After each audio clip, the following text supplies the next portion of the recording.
Barkanmu da sake saduwa a cikin wannan fili namu inda za mu saurari zuciya mugun nama kashi na 18. Danna subscribe tare da ƙararrawar sanarwa domin samun shirye-shiryen SAS Novels Audio da zarar mun ɗora.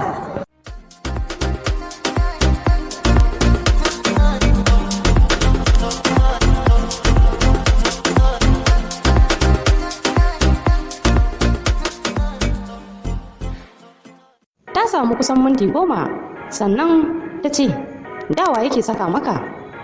Ya ɗan dago ya dube ta kaɗan sannan ya ce, ‘yan uwana. Ta miƙe ta saka masa kayan, ta gyara masa kwanciya, ya rike mata hannu, ta ce, to me zan maka kuma?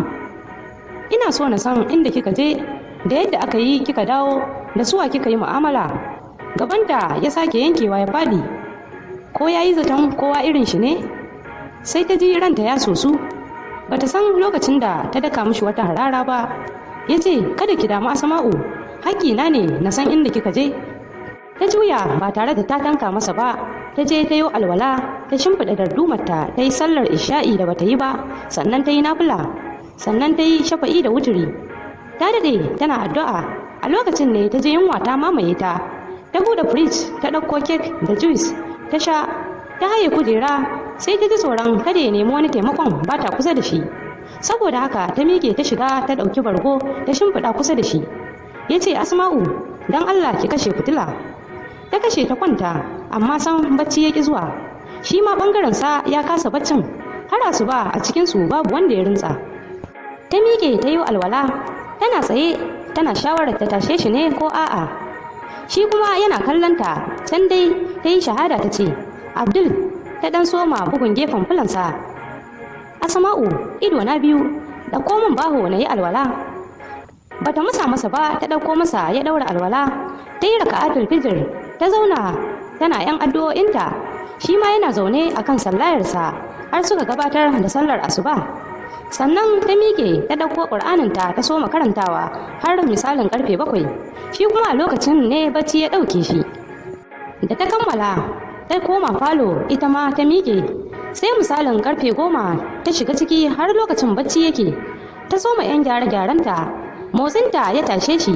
Ya ce, Asma'u, zan shiga ban ɗaki. Ta ce, to. Ta kai shi, ya kira ta shiga, ta ce, kai ka fiye sa aiki. Ya ɗan yi murmushi ya ce, ki yi min wanka, ki yi min brush. Ta zuba masa ido. Ya ce, idan ba za ki yi min ba, ki kira wani ya yi min. Kai ko wankan ma ba za ka iya ba, to wa yake yi maka? Ya ce, je ki ciki ki ce zan yi wanka a turo wani ya zo ya yi min. Ta yi tsuru, anya kuwa za ta iya? Dole babu yadda ta iya, ta yi masa wankan. Ita ta shafa masa mai, ta gyara masa fuska, ya fito ras da shi. Ta sanya masa kaya, ga kamshi yana fita daga jikinsa. Bayan ta gaido mutan gidan, ta dawo ta haɗa masa kayan kalaci. Ita ta bashi a baki har ya ƙoshi. Sai a lokacin A4A ya shigo ɗakin da gudunsa. Ya ce, Dadi, wai mamina ta dawo? Ya zuba mata ido ya ce, la, irinsu ɗaya da anti Aminatu. Ya faɗa jikinta, sai ta ji tausayin yaron, har bata san lokacin da ƙwalla suka fara zubo mata ba. Ta rungume shi, sai ta ji haushin A4. Tana jin ƙaunar yaron har zuciyarta. Tana jin ba za ta iya nuna masa cewa ba ita ta haife shi ba. Za ta rike shi. Yaron ya goge hawayenta ya ce, Mamina, menene? Ta ce, na yi farin cikin ganinka. Ya ce, me yasa da kika dawo baki tashe ni ba? Ta ce, ka yi bacci ne lokacin, ba na son takura maka. Ya miƙe ya fita da gudu. Ta dubi Eko, ta ga ashe shi ma kukan yake. Sai ta ji tausayinsa ya kama ta. Bitu sai ta shigo da ihunta ta ce, gaske ne ashe. Gaba daya suka rungume juna. Lokaci ɗaya suka yi falo suka zauna akan kujera. Ta dubi Husna ta ce, ashe wannan abu haka ya faru? Sai bayan guduwarki Efo kuma da Aminatu ta dawo, magana ta bayyana. Ya zaki tafi da aure? Husna ta ce, ina gidan abokin ya Mustapha. Sun jima suna hira. Daga bisani Biko ta shigo ta ce, Anda Asma'u, ki zo, Aminatu ta zo.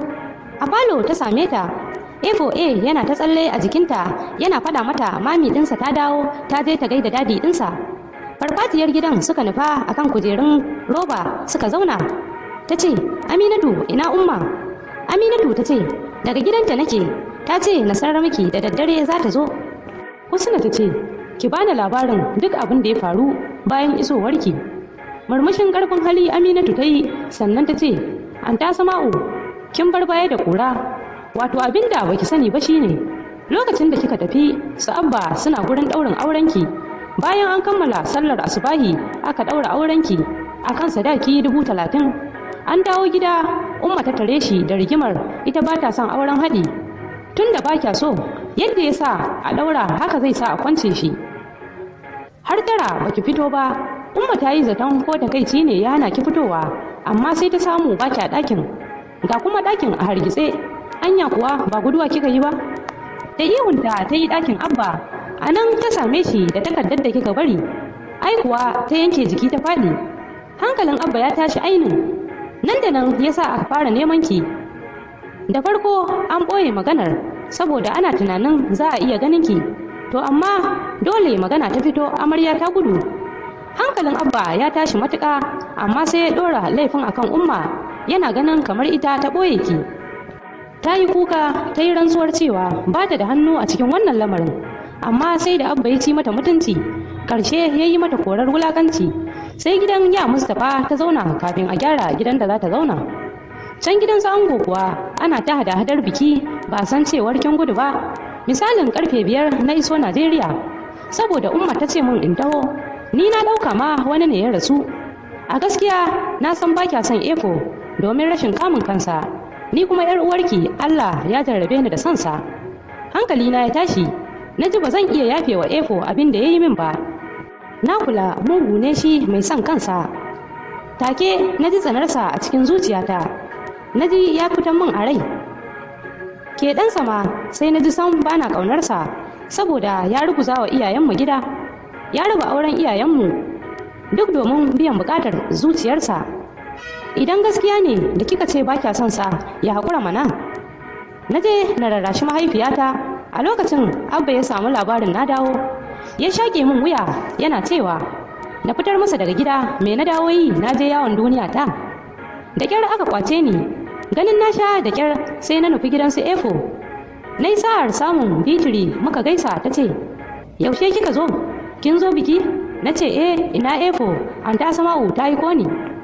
Ta kira wayarsa ya ce yana kofar gida. Na fita muka haɗu, ya dube ni a rikice saboda ganina da ya yi a bazata. Aminatu, na dube shi kallon tsana, na kalla masa rara, na ce, macuci mayaudari. Na miƙa masa Abdul na ce, ga ɗanka nan, ni na gama nawa. Tun da kai baka da tausayi, mutum ne kai wanda yake son kansa da kansa. Wallahi Efo, na tsane ka, ba na ƙaunar ka. Kai ne mutum na farko da na fara so tsakani da Allah, amma ka cuce ni, sai da ka raba ni da mutunci na da darajata ta ƴa mace. Duk da haka ban daina son ka ba, saboda son da nake yi maka na rufa maka asiri, na bar gari na da ƙasata, amma saboda kai azzalumi ne, shine ƴar uwata ta ce ba ta son ka, sai da ka nace aka aura maka ita. Sannan hankalinka ya kwanta tunda ta gudu, ka yi sanadiyar raba mahaifiyarmu da gidan mijinta. Efo ya zabura ya ce, Aminatu, da gaske Asama'u ta gudu saboda ba ta so na? Na daka musu tsawa na ce, wallahi ka je ka fada wa iyayenmu kai kai min ciki, kuma saboda haka Asama'u ta gudu. Idan baka yi haka ba, to wallahi zan faɗa tunda ka ɓata auren iyayenmu, azzalimi. Na juya da gudu na bar shi da Abdul a hannu, ina jiyo shi yana kwala min kira, Aminatu, ki zo ki sanar da ni gaskiyar lamari. Ko sauraren shi ban yi ba, na yi gidan ya Mustapha. Umma ta dube ni ta ce, ina kika nufa? Na zube gabanta ina kuka reras, ina cewa, ina an ta Sama'u ta tafi? Ta ce, ki yi haƙuri Aminatu, duk inda Sama'u za ta tsare kanta. Ni yanzu abin da yake damuna bai wuce a warware maganar wannan auren ba. Umma, ni duk ba wannan ne damuwata ba, ni yanzu burina a ga an ta Sama'u sannan ki koma ɗakinki. Sai a lokacin ta ƙare min kallo ta ce, Aminatu, me ya same ki a wuya? Na dube ta na ce, abban mu ne ya shage ni, da ƙyar ya Mustapha ya kwace ni. Ta da kanta ta ce, ina kika bar Abdul? Idona ya yi ƙuri-ƙuri. Sai na ga lokacin boye-boye ya wuce, dole na fito na faɗa mata gaskiya, don duk duniya babu marfara asiri na kamar ita. Na ce, na kai shi gurin mahaifinsa. Ta dube ni cikin tsoro da fargaba a fuskarta ta ce, dama yana da uba wanda kin san shi ko kuwa daga baya kika gano wanda ya miki fyaɗen? Idona na zubar da hawaye na ce, Umma, Ebo shine uban Abdul. Wannan dalilin yasa an ta Sama'u ta kyamuncewa ta aure shi. Umma ta shiga wani irin mugun yanayi wanda na san ko da wannan hakkin aka bar Efo ya ishe shi ishara. Na dade ina tofa mata addu'o'i, naga abin ya citira. Dole na kira ya Mustapha a waya. Ya ce na kira matarsa mu kai ta asibiti dan yana tare da iyayen Efo da kuma shi. Kai tsaye asibitin International muka yi da ita. Ashe Efo ya rikice dan jin kin gudu. Kai tsaye ya kira mahaifinsa a waya ya ce yana gidanmu. Take ya ja mota a hargitse ya je har falo ya samu iyayenmu. Abinda ba a sani ba, ashe Efo tun lokacin da kika ki karfar soyayyarsa ya shiga damuwa, ya samu Bitu yana roƙonta da ta sama masa karbuwa a gurinki. Ta ce babu yadda za a yi ki so shi saboda banda tasu babu komai a gabansa. Ke kuwa yarinya ce nitsatsiya wacce babu komai a gabanki banda a ce kin samu miji salihi. A dalilin haka ne ya koma karatu gurin malaman zaure yake zuwa cikin gari bayan magariba. Akwai wani malam Yusuf da ke zuwa yana karantar da dadi ɗinsu. Sai Efo ya nuna sha'awar zai ɗauki karatu a gurinsa. Malam Yusuf ya ce bai taɓa ganin mutum mai ƙwaƙwalwa irin Efo ba, domin akwai ɗaukar karatu cikin ƙanƙanin lokaci. Ya samu karatu mai yawa. Da ya dawo miki sai kika ki amsar soyayyarsa, da yake na sanar da ke komai a game da ni. Daga nan ya samu hawan jini, yana zuwa shan magani saboda damuwa, sam ya watsar da duk wani casu da bin 'yan mata da zuwa kulau da yake yi, duk a dalilinki, amma kika ki sansa. Wannan yasa duk sanda ya je ganin likita, maimakon a ce jinin nasa ya sauka sai dai a ce ya ƙara hawa. To a lokacin da kika tafi karatu ne Jamus, shi ma ya tafi Madina. A can Ebo ya zama hafizin Alkur'ani domin ya samo ilimi mai yawa. Ya zama cikin malamai da ake ji da su a garin nan, domin ana yawan sauraron shi a kafafen yada labarai. Satinsa 2 da dawowa ke ma kika dawo.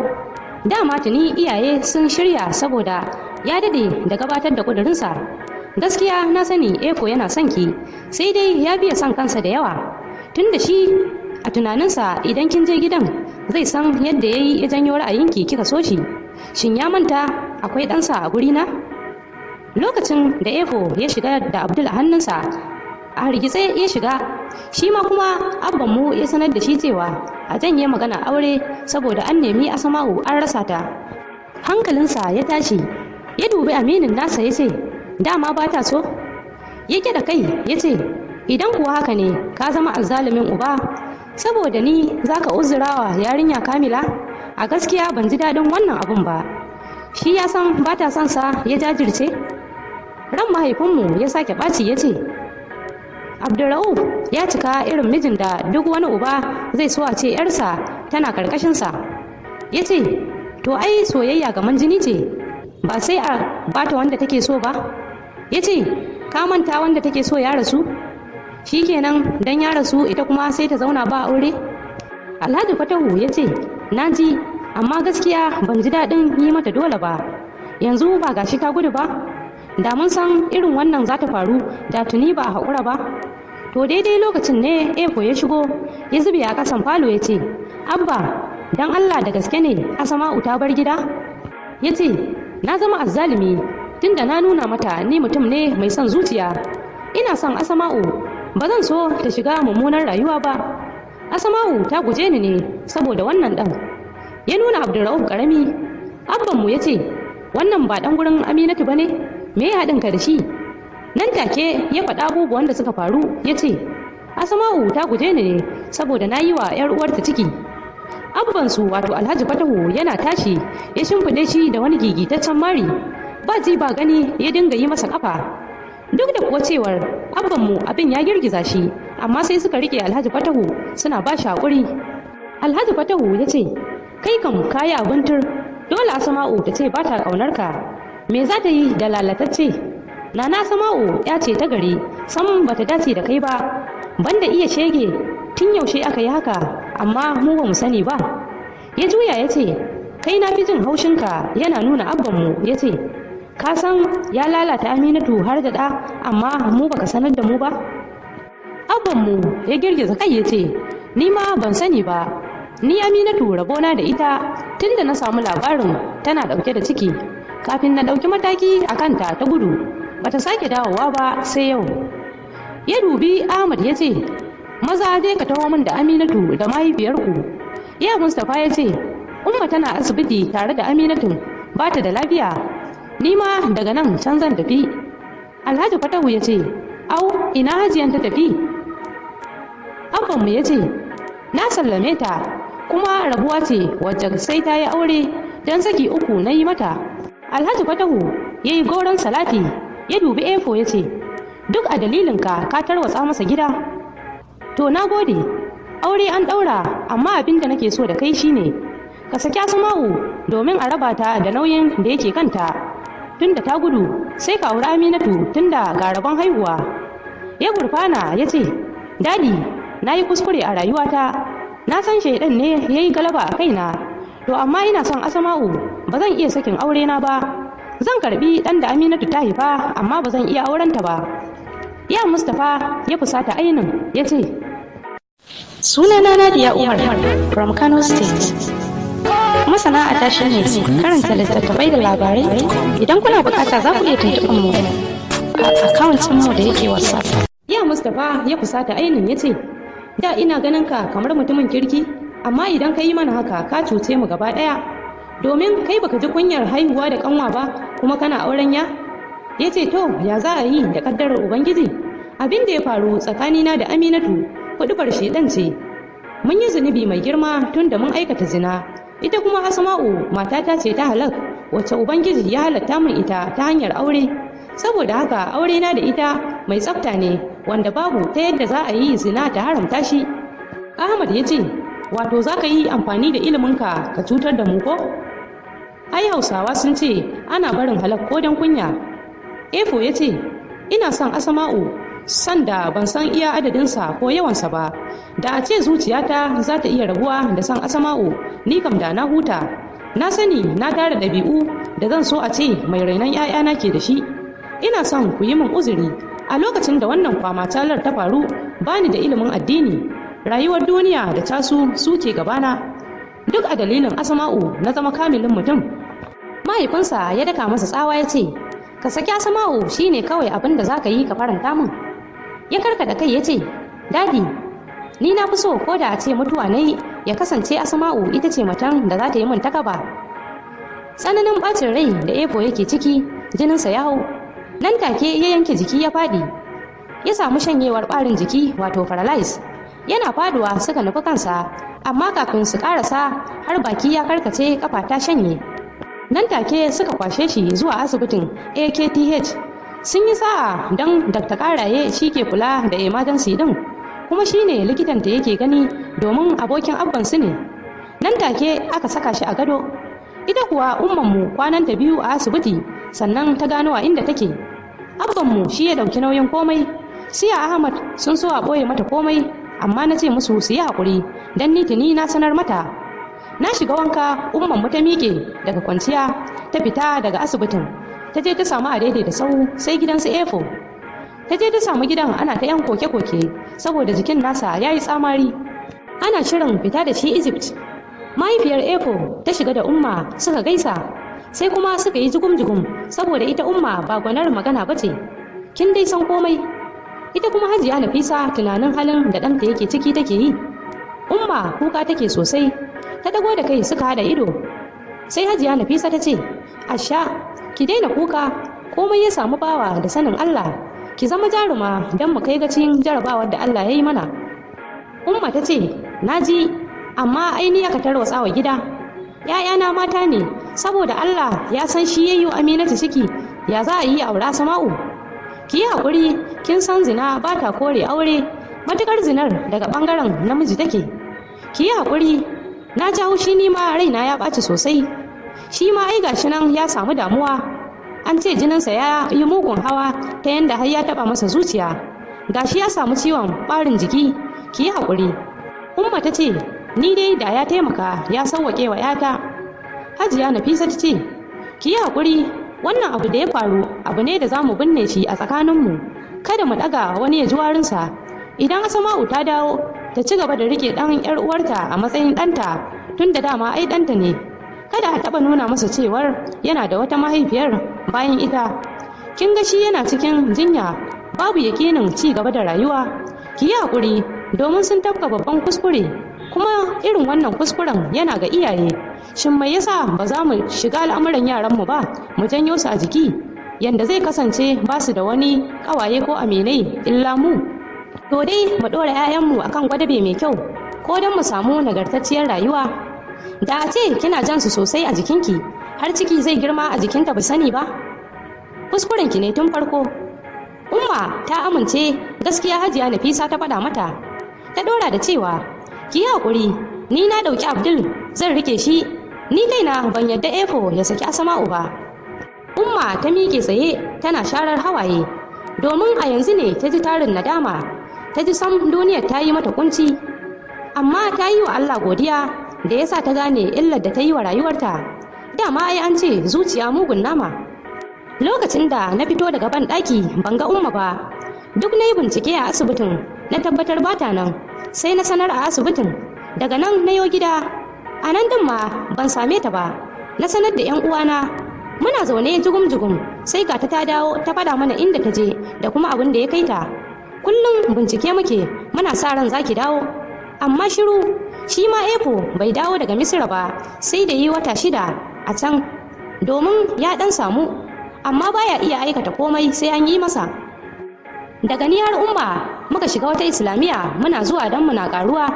Lokacin da Umma ta je duba Efo, kuka ya dinga yi mata, yana faɗa mata matsayinki a zuciyarsa tare da neman abuwa.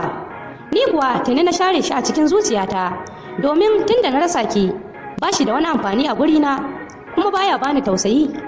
Allah ya haɗa Umma da wani mutum ma'aikacin Kabo Air mai suna Muhammad. Ya makale mata sosai. Hakika Umma ta more miji, domin a girme ta girme shi.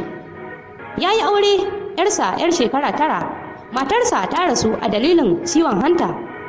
Suka yi aure cikin aminci. Shi ma dadi ganin haka ya sa ya nasa auren.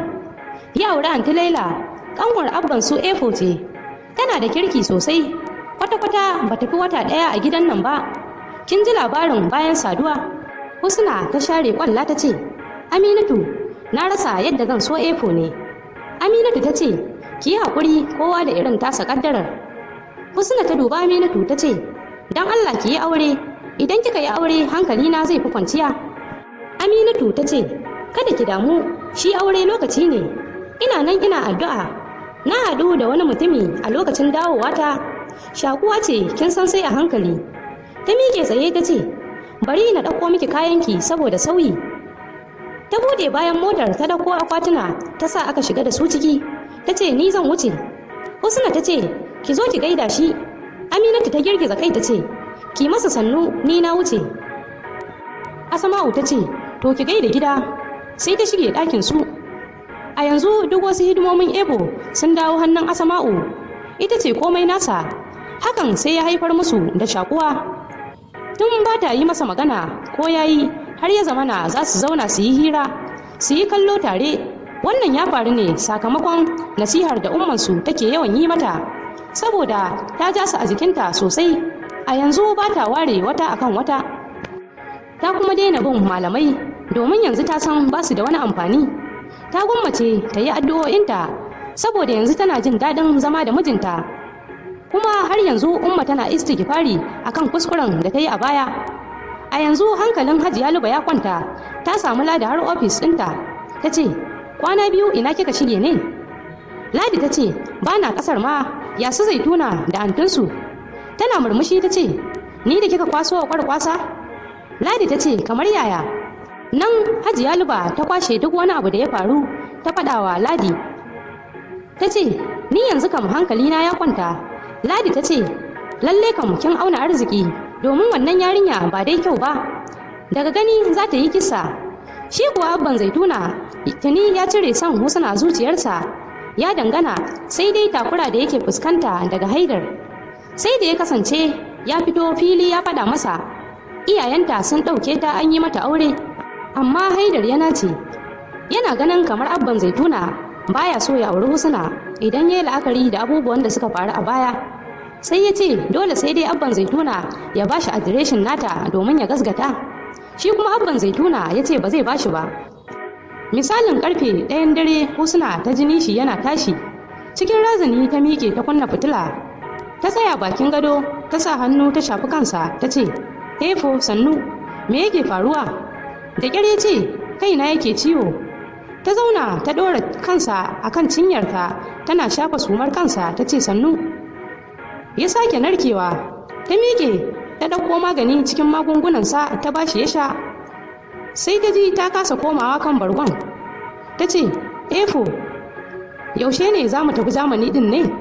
Ya ce, "Ina tunanin ranar Lahadi ne kenan." Ta ce, "Allah ya kai mu." Da wayo, hikima gami da dabara, Efo ya samu galaba akan Husna. Ranar Lahadi suka nufi Jamus inda za a je domin duba kafafun Efo. Watan su biya can an yi nasara domin Efo ya warke garau. Baka ce ma ya taɓa yin ciwo ba. Sun yi waya za su dawo. Kafin su dawo an gyara musu gidansu da ke Lami da Crescent. An shirya gidan yadda ya kamata. Sun iso filin jirgi da ke Lagos. Daga nan suka hawo na Kano. An tare su kai tsaye gidansu aka raka su. Komai na gidan ya yi wa Husna domin an gyara gidan yadda kowace mace za ta so a ce ita ce a gidan.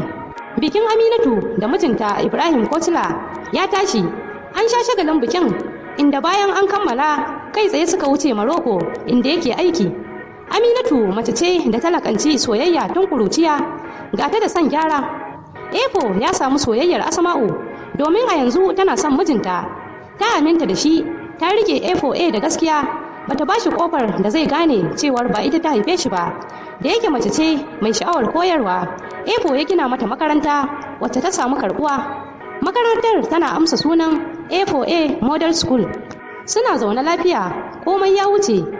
Umma tana can zaune da mijinta da yaranta guda 2 da ta haifa. Auren Efo da Husna sun samu albarkar haihuwar yarinya mace mai suna Ummu Salma, ɗaya daga cikin matan manzon Allah sallallahu alaihi wasallam. Allah ya bata albarkacin mai sunan. Wannan shine ƙarshen littafin Zuciya Mugun Nama. Godiya ga Allah, muna kuma taya musulmi murnar sabuwar shekarar musulunci. Taku har kullum Maman Shirem, tare da ni Nadiya Umar nake cewa ku kasance cikin ƙoshin lafiya. Gaisuwa da godiya ta musamman ga masoyan SAS Novels Audio, masu siyan audio namu a WhatsApp da masu bibiyar mu a YouTube. Sannan muna alfahari da manyan masoyanmu da ke zaune a Saudi Arabia, USA, Malaysia, nan gida Najeriya da dai sauransu. Ku karkade kunnuwanku domin muna gab da sakar muku sabon littafi. Domin sanin lokacin da wannan littafi zai fito, za ku iya bibiyar mu a WhatsApp ko kuma ku biyo mu dandalin Nadiya Umar da ke Facebook. Mun gode.